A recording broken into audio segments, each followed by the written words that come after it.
Не е твърде късно, Наруто. Все още можем да се върнем в селото.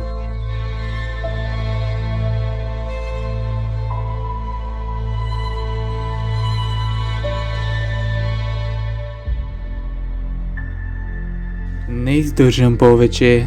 Писна ми от всички вас. Тези очи. Всички ме гледате така. Това Наруто ли е? Ти си единствената връзка, която създадох след смъртта на клана ми. Няма да позволя да прекъснеш тази връзка.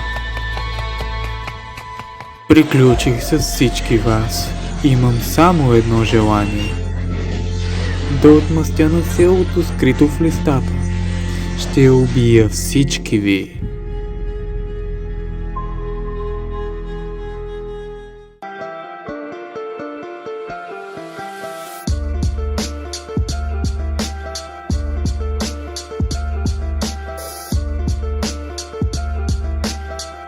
Саске, време е. Ще те заведем обратно в селото. О, това е толкова мило от твоя страна. Какво стана с Какаши? Съжалявам, Какаши не е тук. Аз съм неговият заместник.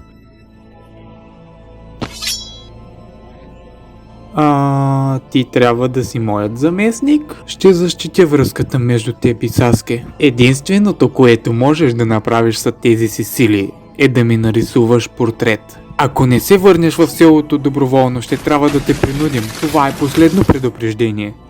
Наруто, всички сме тук за теб. Върни се при нас.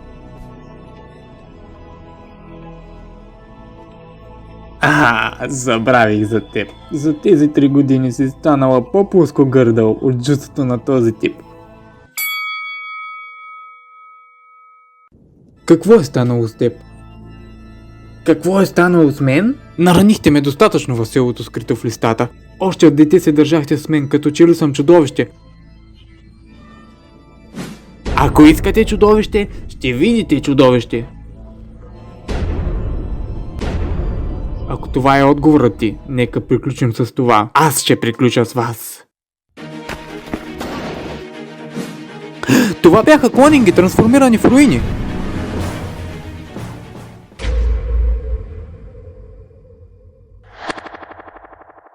Сега, като се замисля, целият ти клан беше изтребен напълно.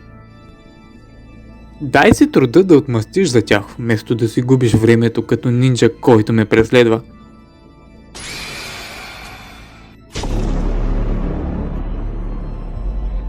Свърши се, Наруто, хванахте в моето генджуцу.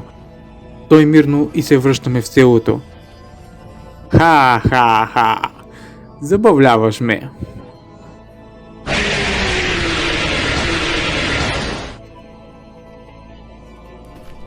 Елементарни неща като твоето джуцу няма да ми подействат. Достатъчно ви търпях.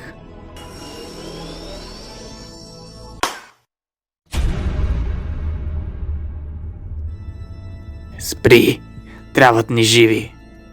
Никога не се знае кога могат да ни потребват едни очи. Освен това, няма да навреди ако победят 1-2 от Акацки и без това те са след теб. Не пресичай пътят ми отново, или ще ти направя същото, което направих на Итачи. Още съм толкова слаб.